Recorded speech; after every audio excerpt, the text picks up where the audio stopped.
Casey Gray here from The Conscious Builder, and I wanted to come on quickly to discuss what you do when you hit rock in an excavation.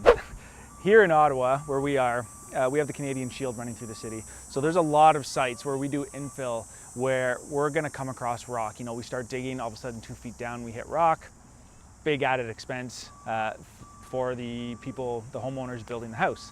Usually we know which sites are gonna have them, so we have an idea of what we're going to hit. You can dig test holes and figure that out, design around that. In either case, you don't really know how much it's gonna cost until you get into it.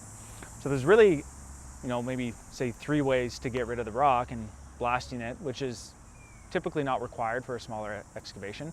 The other 2 options are just gonna be like a high hoe. If it's soft enough, you can scrape it away. Or if that doesn't work, you can chip it either with the chipper on a backhoe or a high hoe of some sort, and you're chipping the rock and then scooping it out and getting rid of it. So a couple things to think about when you hit the rock, and if you are deciding to chip it and put it in a basement like we typically do here in Ottawa.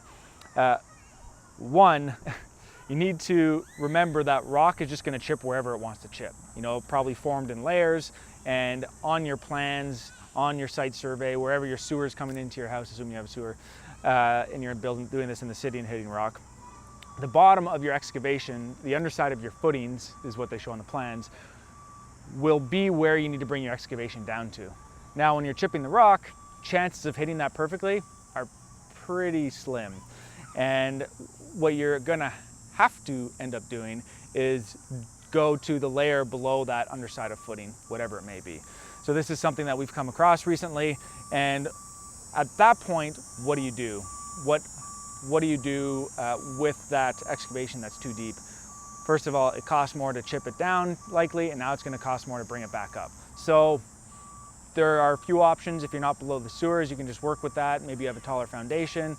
Be cautious of the height of the foundation and whether or not your foundation company can do it. Most residential companies, at least around here, will max out at 9 feet before you get into commercial forms.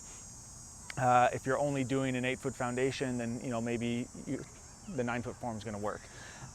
Potentially, you can drop that house lower if your foundation was already sticking out of the ground higher, or you're going to have to do an engineered pad of some sort to bring that back up, pour your footings on top of that, and then continue going from there, which is also going to come at an added cost. So there are quite a few options. The best thing I can do is just be aware, or best thing I can recommend, sorry, is to just be aware of what your options are when you hit that rock and what's potentially going to happen.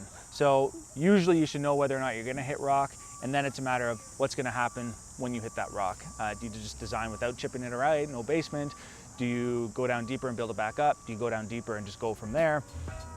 Talk to your contractor, talk to your engineer, talk to your designer, figure out what the options are, and then I would say have the plan to deal with it when you get down there, and then continue moving your project ahead from there. So happy digging, or chipping I should say.